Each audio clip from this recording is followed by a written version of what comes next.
Olá, meus companheiros de leitura, tudo bem com vocês? Quinta-feira, mais uma quinta-feira, 1º de agosto. Gente, o ano tá voando! Já estamos em agosto. Bom, e estamos aqui para mais um dia de leitura de As Brumas de Avalon. Então, vamos lá! Muito obrigada por vocês estarem aqui me acompanhando. Muito obrigada pelos comentários que vocês deixam. É tão gostoso interagir com vocês sobre leituras. A nossa vida já é tão atribulada, né? O tempinho que a gente tem para fazer uma coisa diferente muda, dá uma energia diferente. Bom, como na leitura de ontem eu demorei muito para começar, hoje eu não vou demorar muito não. Já agradeci, então vamos começar. Capítulo 18. Mas Arthur não chegou a Avalon com a lua nova. Morgana, na casa das moças, viu a lua nova nascer, porém não interrompeu o jejum observado durante o período em que ela permanecia na obscuridade. Sentia-se fraca e sabia que, se comesse, teria apenas náuseas. Bem, talvez isso fosse de esperar. Costumava sentir-se assim quando a menstruação estava para começar. Mais tarde se sentiria melhor. E realmente mais tarde nesse dia estava melhor. Tomou um pouco de leite e comeu um pouco de pão. Naquela tarde, Viviane mandou chamá-la. Uther está morto, em Carleon. Se você achar que deve ir para junto de sua mãe... Durante um curto momento, Morgana examinou essa possibilidade, mas acabou meneando a cabeça numa negativa. Eu não gostava de Uther, e Igraine sabe muito bem disso. Que a deusa permita que alguns de seus padres conselheiros a consolem melhor do que eu. Viviane suspirou. Parecia cansada e esgotada, e Morgana pensou se também estaria doente, em consequência do período de obscuridade da lua. Lamento ter de dizer isso, mas sei que você tem razão. Eu lhe teria dado permissão para ir, se necessário. Haveria tempo para que voltasse a Avalon antes que... Interrompeu-se para dizer: Você sabe que Uther, em vida, manteve os saxões sob controle, embora em luta constante. Não tivemos em momento algum mais do que umas poucas luas de paz. Agora, receio que tudo piore e eles cheguem até mesmo às portas de Avalon. Morgana, você é uma sacerdotisa plena. Viu as armas sagradas? Morgana respondeu com um sinal e Viviane continuou. Poderá vir o dia em que aquela espada tenha de ser levantada em defesa de Avalon e de toda a Bretanha também. Morgana pensou. Por que dizer-me isso? Sou sacerdotisa, não guerreira. Não posso tomar a espada em defesa de Avalon. Você se lembra da espada?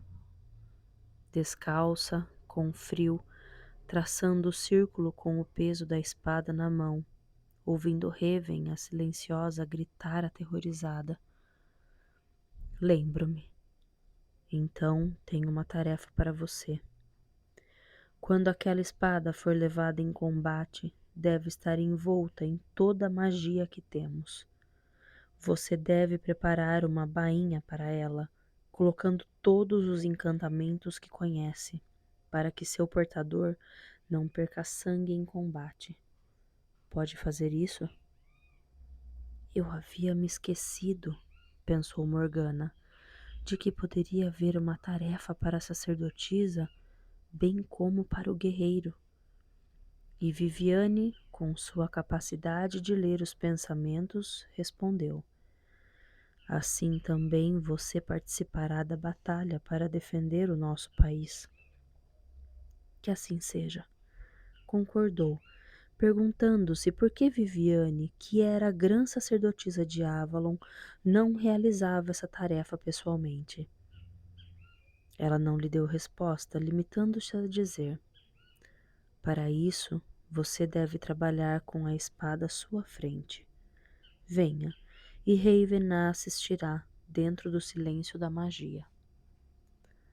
Embora procurasse recordar-se de que era apenas um veículo do poder e não o poder em si, que este vinha da deusa, Morgana ainda era bastante jovem para sentir-se exaltada quando a levaram em silêncio ao local secreto onde estes trabalhos eram feitos, e cercada por sacerdotisas que deviam prever todas as necessidades a fim de que não rompessem o silêncio imprescindível para reunir a força necessária à conjuração dos encantamentos. A espada foi colocada sobre um pano de linho à sua frente. Ao lado dela, o cálice de bordas finas feito de prata, com um fio de ouro na borda. Estava cheio de água do poço sagrado, não para ser bebida. Havia comida e água reservadas para ela, mas para que pudesse olhar dentro do cálice e ver ali as coisas úteis à obra que devia realizar. Cortou, no primeiro dia, usando a própria espada, um forro de fina pele de gamo. Era a primeira vez que tinha bons instrumentos para trabalhar, e ficou contente com a agulha especial de ferro que lhe deram para costurar a bainha. Teve orgulho, que sabia infantil, quando ao espetar uma ou duas vezes o dedo, não soltou o grito habitual. Não se privou de uma sensação de puro prazer quando lhe foi mostrado o veludo do mais escuro vermelho, de valor incalculável, e submetido a tintas cuja onça, segundo lhe haviam contado certa vez, custava dinheiro mais do que suficiente para se comprar uma vila e se contratar homens para trabalhar em suas terras durante 1 ano. O veludo cobriria o couro de gamo, e sobre ele tinha de trabalhar com os fios dourados e prateados que lhe haviam dado, bordando os encantamentos mágicos e seus símbolos. Passou o primeiro dia dando forma à bainha, usando o couro de gamo e o veludo que a cobriria. E antes de adormecer, mergulhada numa meditação profunda sobre o que devia fazer, quase em transe, ela fez um pequeno corte no braço, deixando seu sangue cair sobre o couro de gamo. Deusa, grande corvo, o sangue foi derramado sobre esta bainha para que nenhum outro tenha de escorrer sobre ela quando for posta em combate. Dormiu bem, sonhando que estava sentada no alto de um morro que dominava toda a Bretanha, e costurava encantamentos, tecendo-os como uma luz visível na estrutura da própria terra. Abaixo dela o gamo-rei corria, e um homem subiu o morro. Andou em sua direção e tirou-lhe a espada da mão. Acordou com um sobressalto, pensando: Arthur! É Arthur que levará a espada. Ele é o filho do Pendragon e, deitada em meio às trevas, pensou que teria sido essa a razão de sua escolha para fazer a bainha mágica da espada que ele levaria, como símbolo de todo o seu povo. Fora Arthur que derramara o sangue de sua virgindade, e era ela também, da linhagem sagrada de Avalon, que deveria fazer a bainha encantada para sua segurança, a fim de proteger o sangue real. Durante todo aquele dia, em silêncio, ela trabalhou, olhando o cálice, deixando as imagens surgirem, parando de quando em vez para esperar a inspiração que lhe vinha da meditação. Bordou uma lua de cornos, de modo que a deusa sempre vigiasse a espada e protegesse o sangue sagrado de Avalon. Estava tão envolvida pelo silêncio mágico que todos os objetos sobre os quais seus olhos pousavam, todos os movimentos de suas mãos consagradas, transformaram-se em poder para o encantamento. Por vezes era como se uma luz visível seguisse seus dedos, enquanto bordava uma lua de cornos depois de uma lua cheia, e depois a lua minguante, pois todas as coisas deviam ter sequência, como nas estações. Assim, como sabia que um grande rei da Bretanha teria de governar numa terra cristã, e que quando os primeiros seguidores do Cristo chegaram à Bretanha, haviam procurado os druidas, elaborou um símbolo da amizade entre os cristãos e os druidas, e a cruz dentro do círculo com 3 asas. Colocou no veludo vermelho os signos dos elementos mágicos: terra, ar, água e fogo, e depois a imagem da copa de bordas baixas que estava à sua frente, na qual as visões se moviam e entrelaçavam, surgindo e desaparecendo do meio das trevas. O bastão e a escudela de terra, a serpente curativa, as asas da sabedoria e a flamejante espada do poder. Houve momentos em que parecia que a agulha e o fio movimentavam-se em meio à sua própria carne, a carne da terra, furando terra e céu e seu próprio sangue e corpo. Signo sobre signo e símbolo sobre símbolo, cada qual marcado com seu sangue e com a água do poço sagrado. Trabalhou durante 3 dias, dormindo pouco, comendo apenas um pouco de frutas secas, bebendo somente água do poço sagrado. Houve momentos nos quais, de uma grande distância em sua própria mente, pareceu ver seus dedos trabalhando sem nenhuma vontade consciente, com os encantamentos tomando forma sozinhos, carne e osso da terra, sangue de sua virgindade, força do Gamo-rei que havia morrido e dado seu sangue para que o campeão não morresse. Terminou ao anoitecer do 3º dia, e cada centímetro da bainha estava coberto com símbolos entrelaçados, alguns dos quais nem ela mesma reconhecia. Tinham vindo, sem dúvida, diretamente da mão da deusa, por intermédio de suas mãos. Ergueu-a, colocou nela a espada, sopesou-a nas mãos, e depois disse em voz alta, rompendo o silêncio ritual: Está feita. Agora que a longa tensão terminara, tinha consciência de que estava exausta, abalada e doente. O uso ritual e prolongado da visão podia causar isso. Interrompera também sua menstruação, sem dúvida que vinha habitualmente durante a lua nova. Dizia-se que isso trazia sorte e as sacerdotisas separavam-se nessa ocasião para partilhar seu poder. Era a mesma coisa que o isolamento ritual da lua nova, quando a própria deusa isolava-se para proteger a fonte do poder.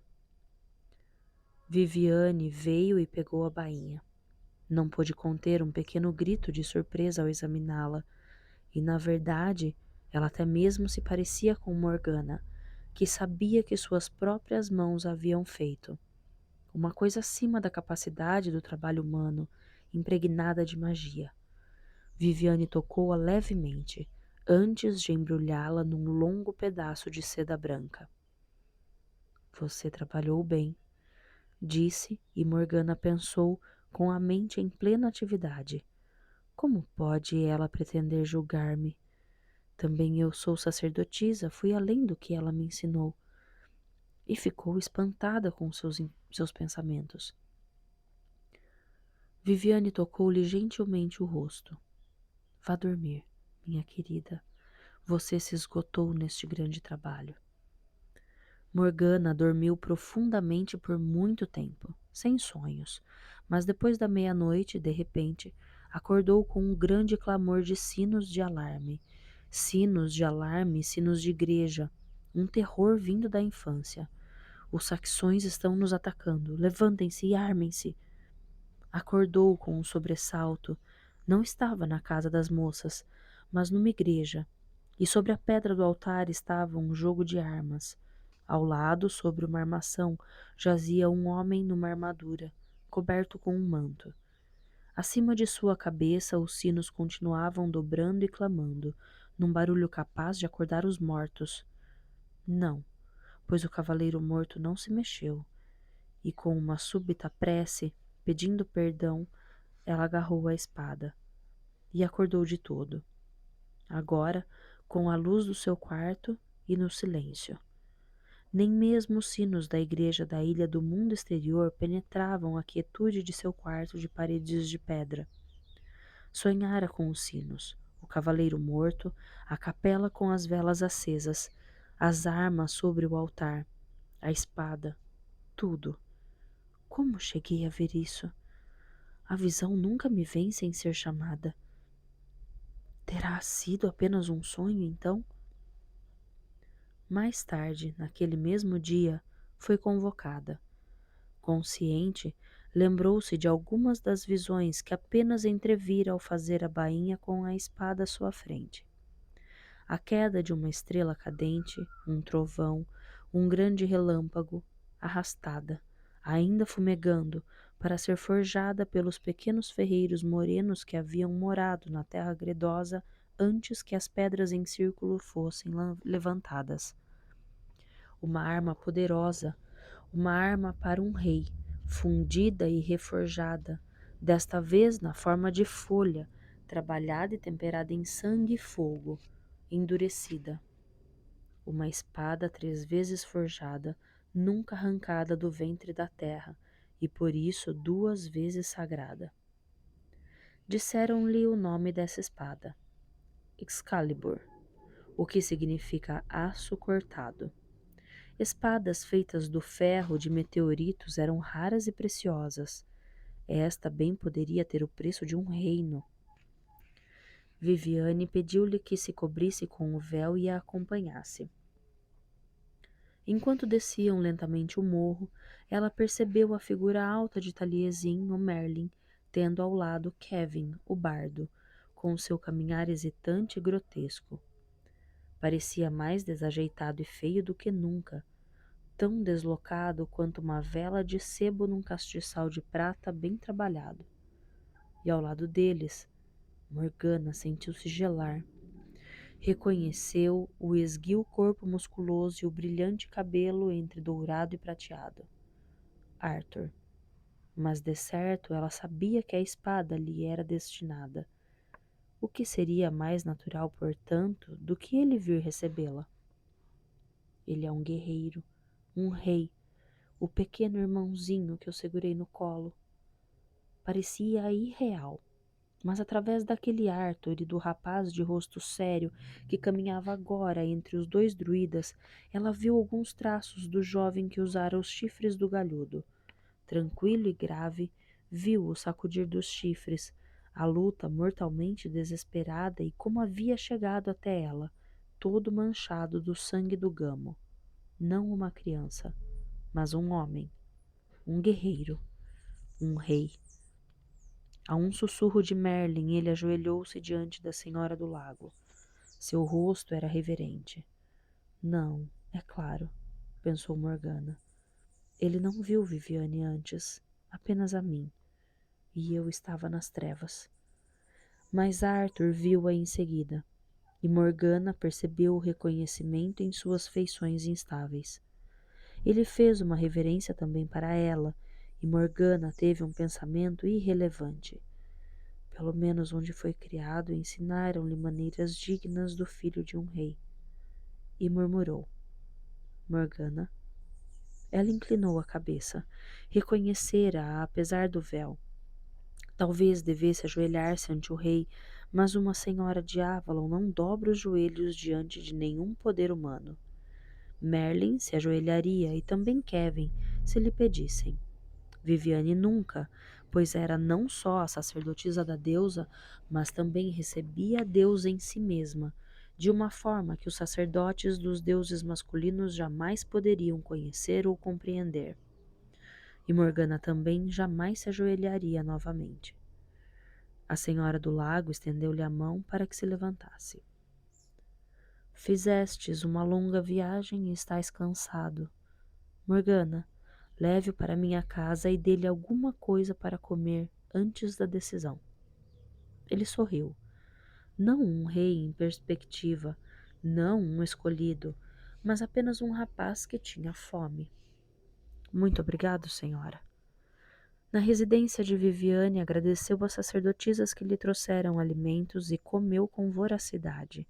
Saciada a fome, perguntou a Morgana: Você também mora aqui?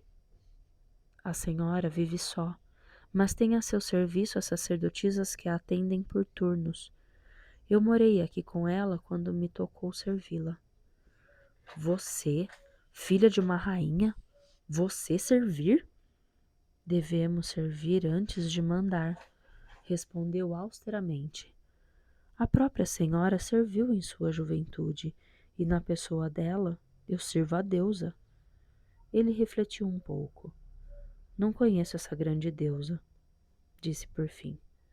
O Merlin disse-me que a senhora era nossa parenta? Ela é irmã de Igraine, nossa mãe. Ora, então ela é minha tia, retrucou Arthur, experimentando as palavras como se elas não fossem muito adequadas.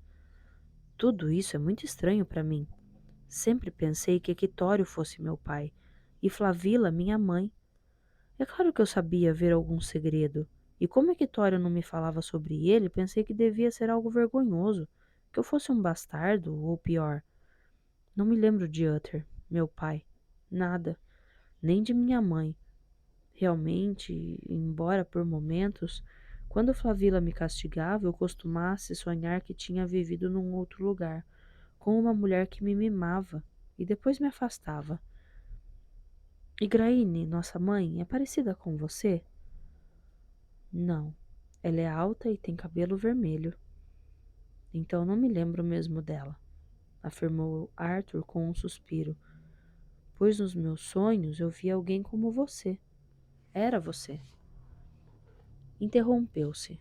Sua voz tremia. Terreno perigoso, pensou Morgana. Não ousamos falar sobre isso. E disse calmamente, como a outra maçã. Elas são daqui mesmo da ilha. Obrigado. Pegou uma e mordeu-a. É tudo tão novo e estranho. Tantas coisas me aconteceram desde que penso que sempre em você. Não posso deixar de pensar. O que eu disse é verdade, Morgana. Durante toda a minha vida hei de lembrar-me de você, porque foi a primeira em quem sempre pensarei e a quem sempre amarei. Morgana sabia que devia dizer alguma coisa dura e cortante. Em lugar disso, suas palavras foram bondosas, mas distantes. Você não deve se lembrar de mim dessa maneira. Para você, eu não sou uma mulher, mas a representante da deusa que se apresentou a você.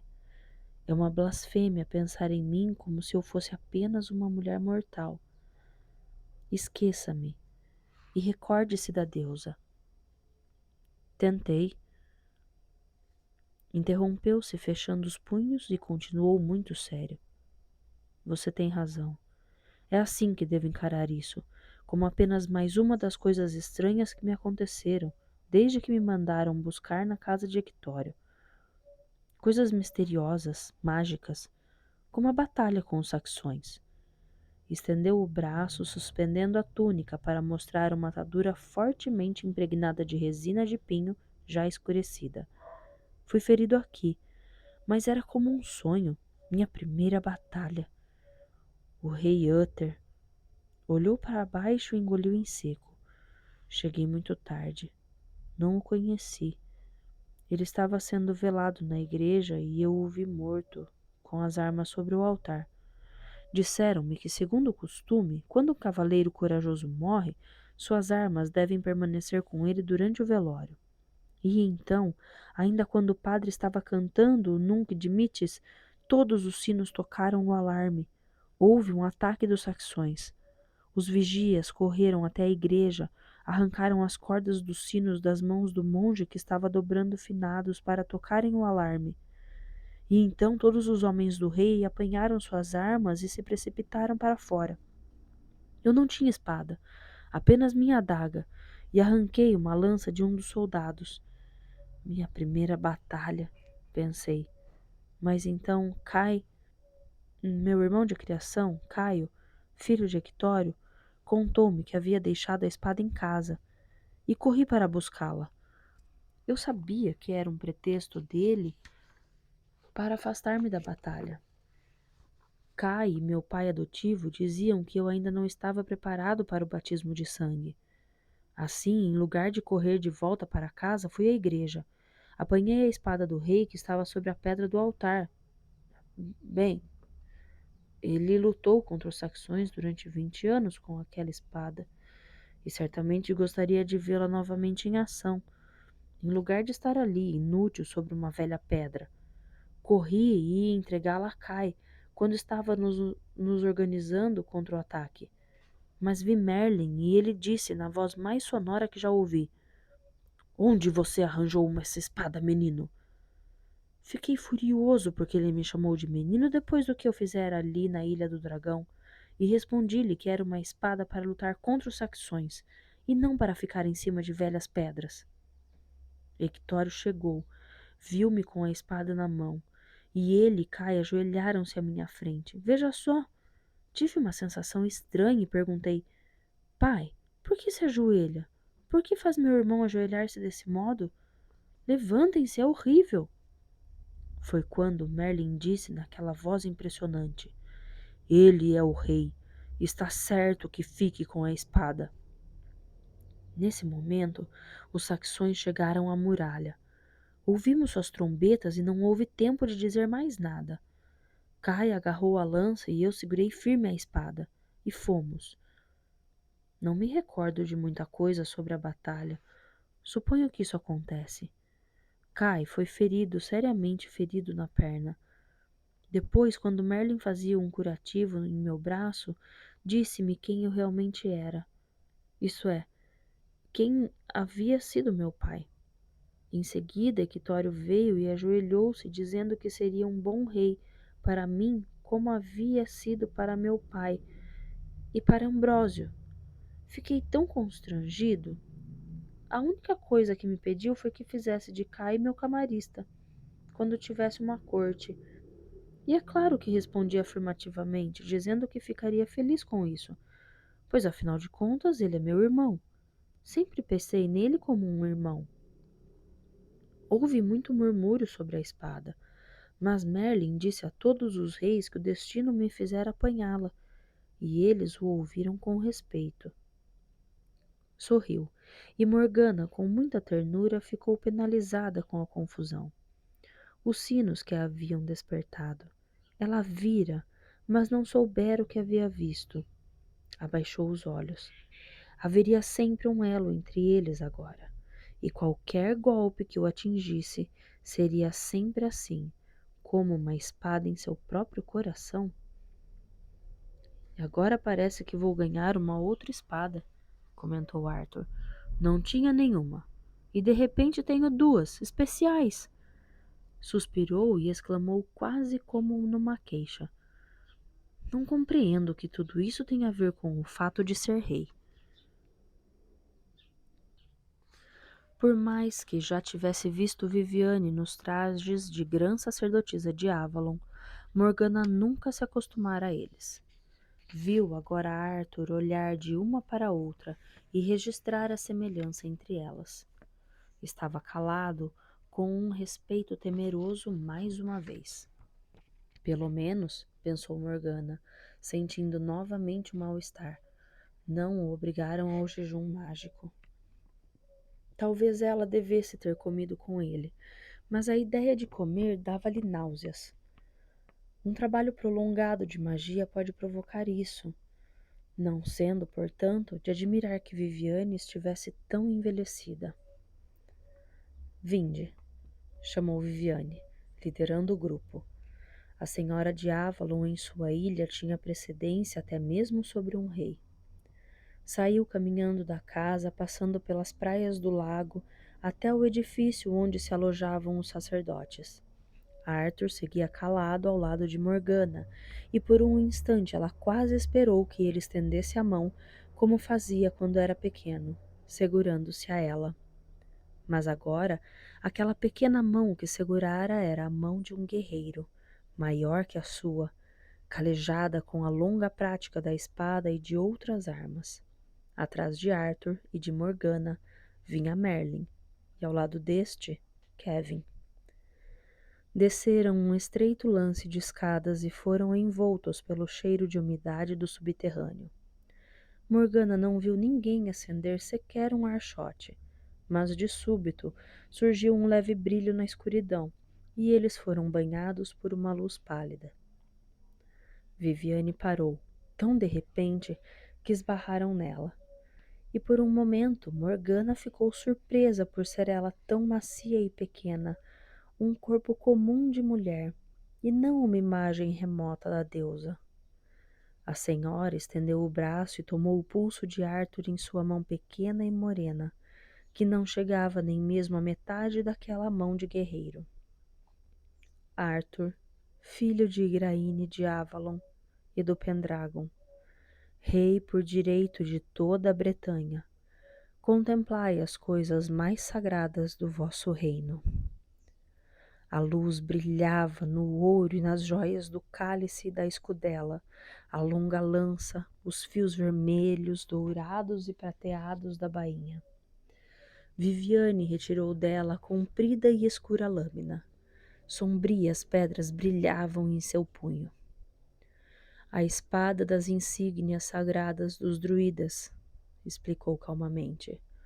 Jurai-me agora, Arthur Pendragon, rei da Bretanha, que quando usardes a coroa, tratareis com justiça tanto os druidas como os cristãos, e que sereis guiado pela magia sagrada dos que vos colocaram neste trono.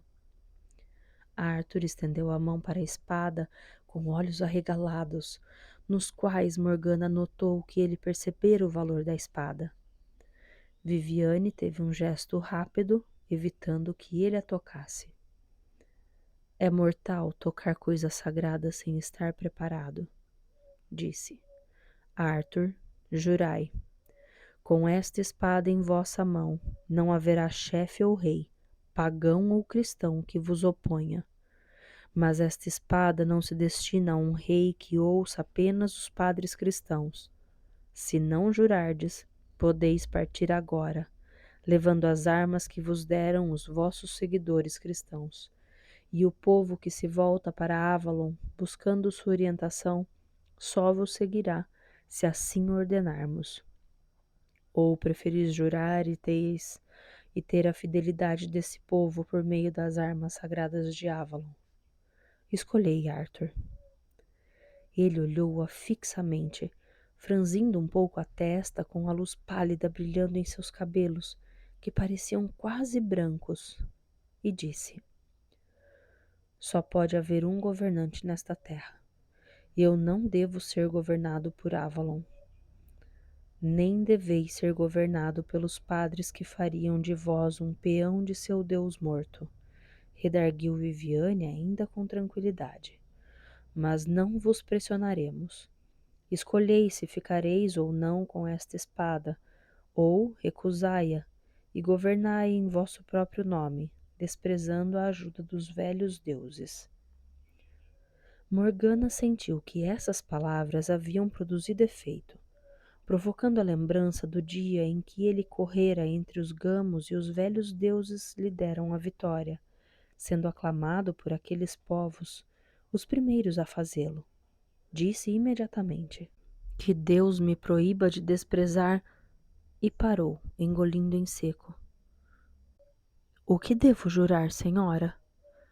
Apenas isto: tratar com justiça todos os homens, quer sigam ou não o Deus dos cristãos, e reverenciar sempre os deuses de Avalon, pois não importa o que os cristãos digam, Arthur Pendragon, e qualquer que seja o nome dado ao seu Deus, todos os deuses são um Deus, e todas as deusas são apenas uma deusa. Jurai apenas ser fiel a esta verdade, e não preferir um e desprezar o outro. Vistes, disse o Merlin com sua voz profunda ressoando no silêncio, que eu reverencio sinceramente o Cristo e que me ajoelhei ao altar e participei de sua refeição sagrada. Perturbado, Arthur concordou. Sim, isso é verdade. E você é, creio eu, o conselheiro em quem eu confiarei mais do que em qualquer outro. Aconselha-me a jurar, então?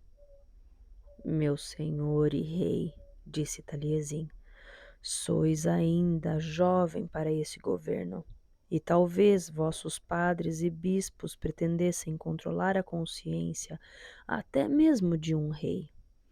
Mas eu não sou padre, sou druida, e digo apenas que a sabedoria e a verdade não são propriedade de nenhum padre. Consultai vossa própria consciência, Arthur, se seria errado jurar tratar com justiça todos os homens, qualquer que seja o Deus que adorem, em lugar de jurar fidelidade a um Deus apenas. Arthur disse com tranquilidade: Então eu juro, e levo a espada. Ajoelhai-vos, pediu Viviane, para mostrar que o rei é apenas um homem e uma sacerdotisa, até mesmo uma grã sacerdotisa, é apenas uma mulher, mas que os deuses estão todos acima de nós. Arthur ajoelhou-se.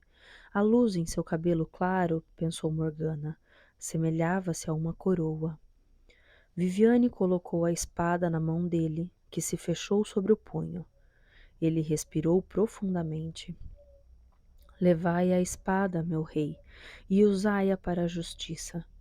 Esta espada não foi feita de ferro arrancado do corpo da terra, nossa mãe.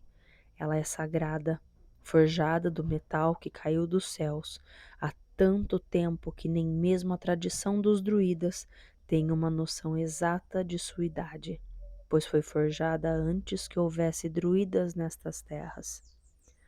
Arthur levantou-se empunhando a espada. Do que gostai mais? Da espada ou da bainha? Perguntou Viviane. Arthur olhou com admiração a bainha ricamente trabalhada, mas respondeu: Sou um guerreiro, minha senhora. A bainha é bela, mas gosto mais da espada. Mesmo assim, tende sempre a bainha junto de vós. Foi feita com a magia de Avalon.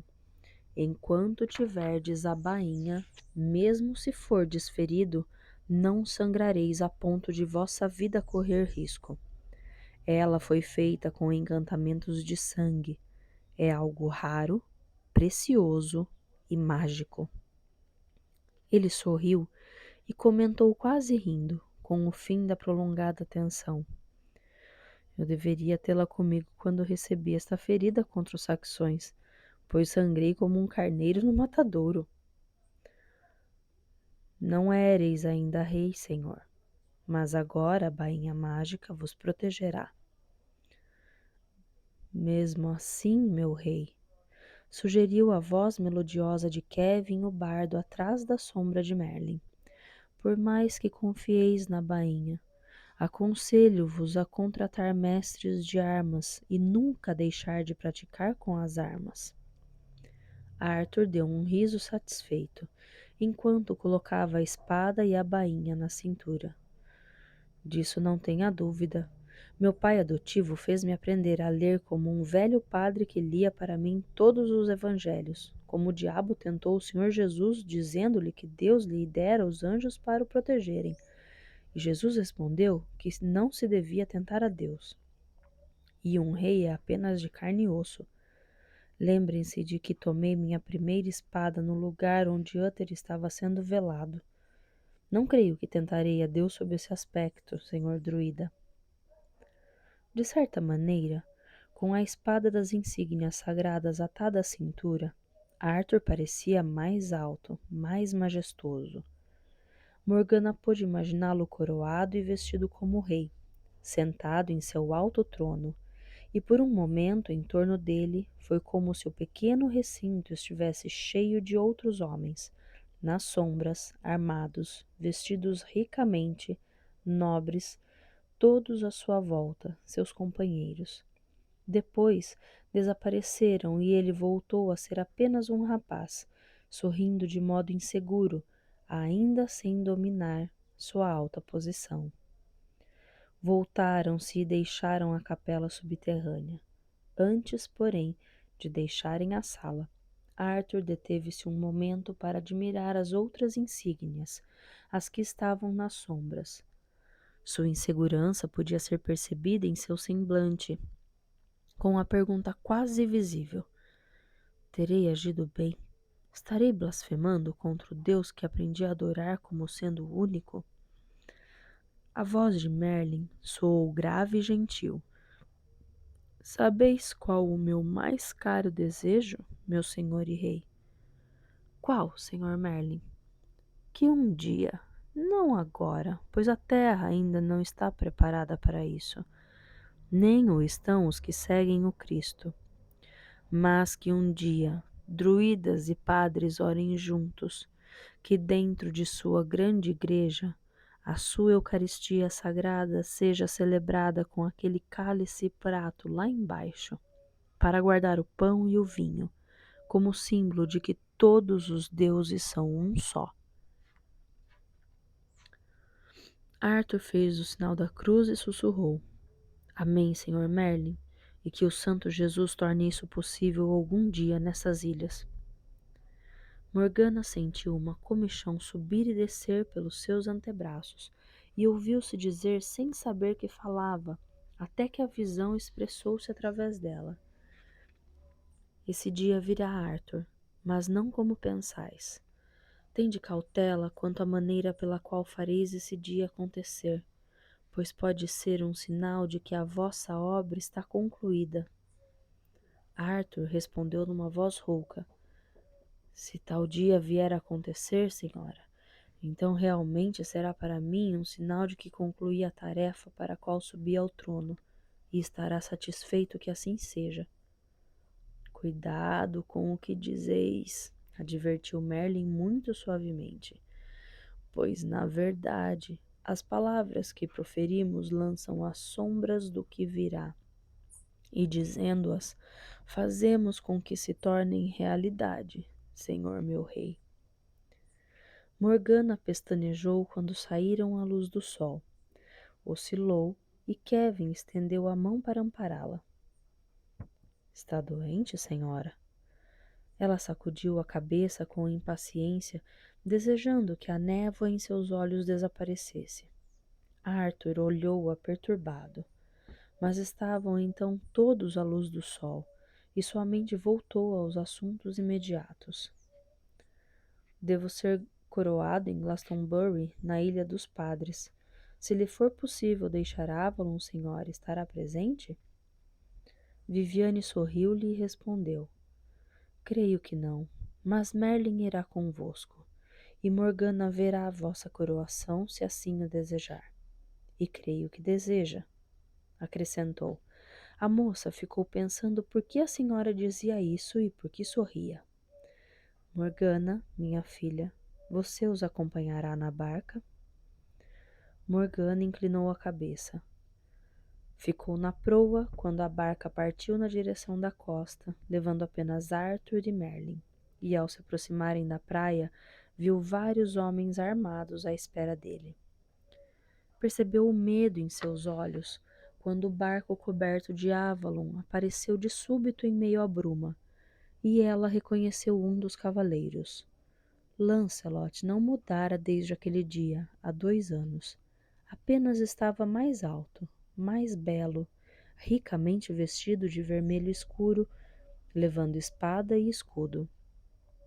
Ele também a reconheceu e fez uma reverência. Minha prima? Você conhece minha irmã, a senhora Morgana, duquesa da Cornualha, sacerdotisa de Avalon? Morgana, este é o meu mais caro amigo, nosso primo. Já nos conhecemos. Lancelot curvou-se sobre a mão dela, e em meio ao mal-estar que experimentou, Morgana sentiu um súbito retorno daquele anseio que nunca abandonaria realmente. Ele e eu fomos feitos um para o outro.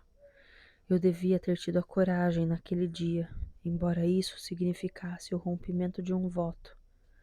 E podia notar pelo olhar dele que também Lancelot se lembrava, pela ternura com que lhe tocou a mão. E então suspirou, levantou os olhos e foi apresentada aos outros. Meu irmão de criação, Kai. Era um rapaz alto, moreno, romano até a medula, e Morgana adivinhou, quando ele falava com Arthur com deferência e afeição, que ali o novo rei tinha realmente 2 chefes competentes para comandar seus exércitos. Os outros cavaleiros foram apresentados como Bedwyr, Lucan e Balin, e este último nome fez Morgana e Merlin levantarem os olhos com surpresa. Era o irmão de criação do filho mais velho de Viviane, Balan. Ele tinha os cabelos louros, ombros largos e vestia-se mal, mas movia-se tão graciosamente quanto seu meio-irmão, Lancelot. Sua roupa era pobre, mas suas armas e armadura estavam brilhantes e conservadas, e pareciam bastante usadas. Morgana sentiu-se contente de deixar Arthur entre seus cavaleiros. Antes, porém, ele tomou-lhe a mão e levou-a aos lábios cerimoniosamente. Venha minha coroação se puder, minha irmã. Fim do capítulo 18.